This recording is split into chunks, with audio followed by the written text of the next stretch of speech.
Hello everyone, welcome to the Contact series. This is the second video in the series, and we do have to say that you will most likely need to watch the video from part 1 in order to follow what we will discuss in part 2.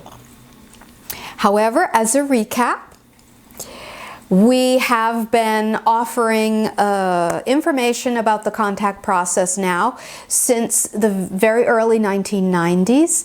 And as humanity's ability to move into the quantum nature of their consciousness is increasing over the decades, then we can give you more and more detailed information about a quantum contact map that is a good way to kind of understand your navigation through the contact process.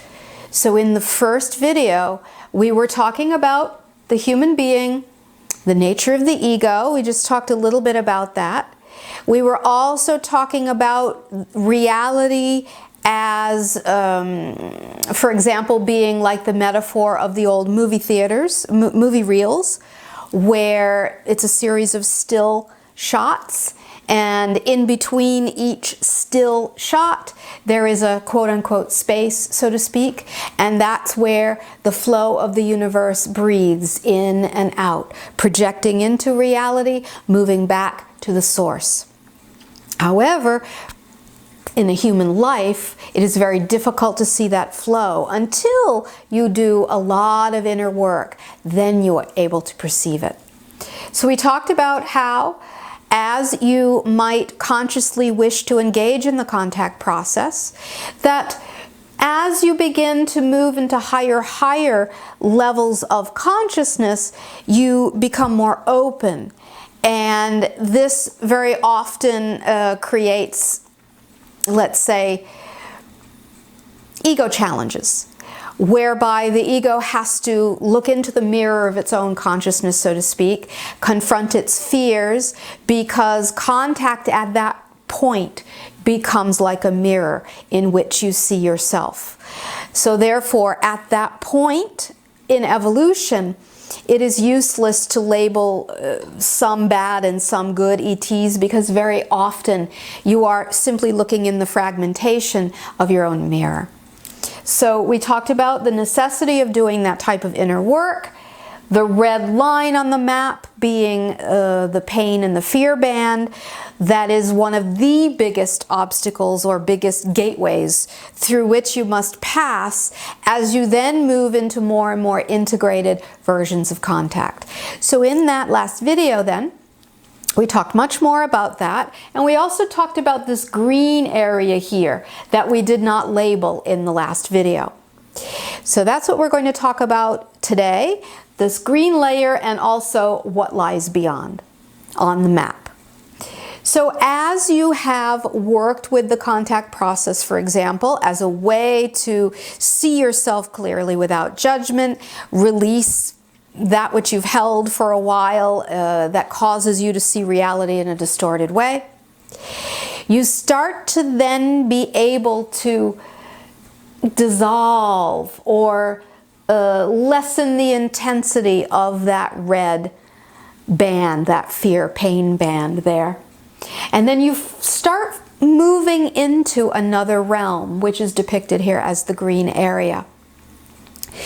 We call this green area the jelly band. We're not very creative when we label things. We're more descriptive. Why do we call it the jelly band? We call it the jelly band because as you break through really the last ego layers, and you've shed a lot of the, let's say, boulders or heaviness that you've carried from the physical realms, you start to feel a very interesting sensation. It's almost like moving through jelly or moving through very, very thick liquid. And that is very often a sign that you have started to enter those more refined layers of consciousness. Those refined layers of consciousness are on the other side of the pain-fear band, and that would be the area that we would call the common ground. That is where most of the ETs who are 4th and 5th density, who still identify as singular beings, that is where they would most likely meet you, in that energetic jelly band. That is the very, very beginning place of the integration of energy. So a lot of the contacts then take place there. It's difficult to describe. People do have the experience of it differently. For some people, it makes them feel very heavy. For others, it makes them feel very clear. But you basically know it when you get there, because your perception begins to change in a very different way. You could say then the pineal is more turned on, not in a mental way, but in a more holographic way. Because also what this map represents is your journey from linearity into the holographic nature of your consciousness. So you can also look at the journey in that way. Okay, so if you're having contacts then with beings that have names and histories, such as Sasha, myself, and other beings channeled through Lyssa, and other beings you may meet in your contacts as well, it's going to take place on the map, so to speak. Again, it's a metaphor, in this general area here, the jelly band and a little bit beyond. So let's say then that you're having repeated contacts in that area, and you're getting more and more comfortable with your contacts in that jelly band area and a little bit beyond. What starts happening? For many of you, you may start to notice that the beings that are attracted to you feel very connected to you. And for some of you, you may start to feel they are other versions of you. This is the time when you are really beginning to enter the holographic aspect of this map. Now, on the human level, of course, you are all fractals of the one consciousness, but you are projected in such a separate way that and you have the purpose of experiencing separation. So it's very, very difficult to cognize this idea that you are really all fractals of one consciousness from the human level. But as you begin having contacts in these more rarefied levels, you start then meeting these other beings, and you begin really truly understanding, not in an intellectual way, but in a visceral, deep way, that they are other fractals of you. When that recognition comes beyond the intellect, but that it's deeply felt, you can say then that you're becoming more and more comfortable on the quantum map, and you then have the ability to continue your inner work to the point where you go into more and more and more integrated states. So what does that mean then if you are to go more into integrated states in the contact experience? This is difficult to describe, because now we're moving really beyond the contacts that are of a 5th density or 4th density type experience, where you're still contacting so-called singular beings. As you begin to move up on the map here, you're going to find there's a lot of overlapping of beings that you might meet, where you start to wonder, is that a singular being or is it a group? And you might even find that many of them might introduce themselves as groups. Because as you get to this level of consciousness now, you are moving very, very far beyond the levels of individuality, where to the beings who exist here, the concept of individuality is not something they can really directly relate to. So when they meet you on that level, they have to then meet the part of you that recognizes yourself as a fractal of the hologram too. That the part of you that recognizes your own holographic nature. So once you get to those types of very rarefied contacts, it goes beyond identity. You will find very often beings they have difficulty giving you names because it's meaningless to them. When you allow yourself to move to that level of consciousness in your meditations, in your contact work, then it is a way that the one is reaching out to you, so to speak. You start to be able to feel like the magnet of the one consciousness, so to speak. And this allows you then to go into more deeper and deeper refined layers of contact. Now, when you get to these layers, can you even call it contact anymore? Because contact, the concept of contact implies the meeting of two separates.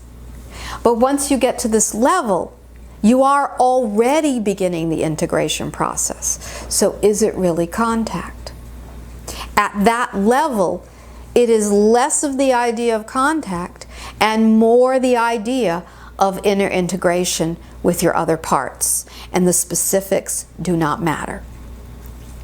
So each layer, let's say, of the quantum contact map has its own story. On the human layer, contact to the human means seeing the ship in the sky and seeing the lights, and oh, isn't it exciting? But that's really just a show. It's a surface show. And we're not saying it's not fun, and humans like to have fun, but that is not what contact is.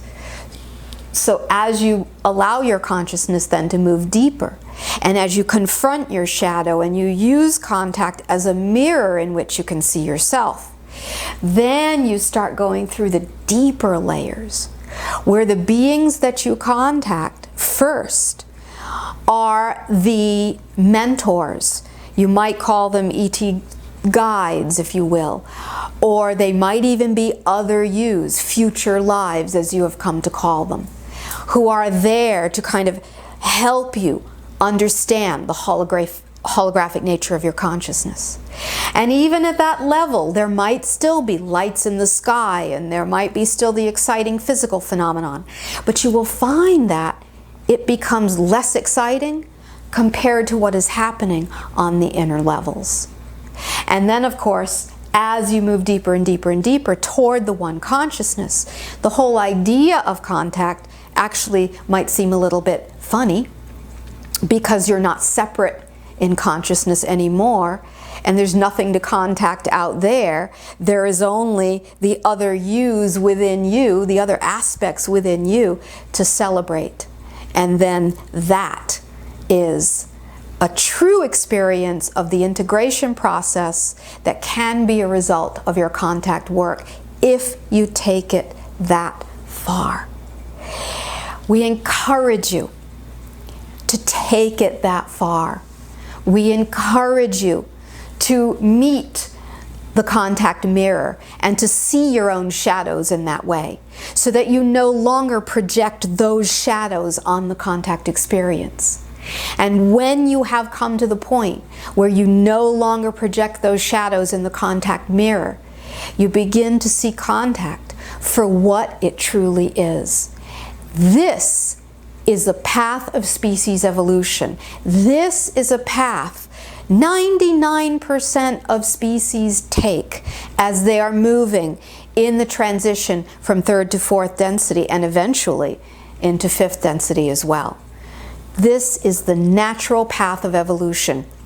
And now that you have just begun the ability to move toward seeing yourselves in the contact mirror, this is when the fun really begins. We say fun a little bit in quotes, so to speak, but it is fun if you see the journey of knowing yourself as the most fulfilling journey there is. This is the quantum contact map, and we invite you to journey with us through this map in future series. Thank you for your attention, and for today, much love.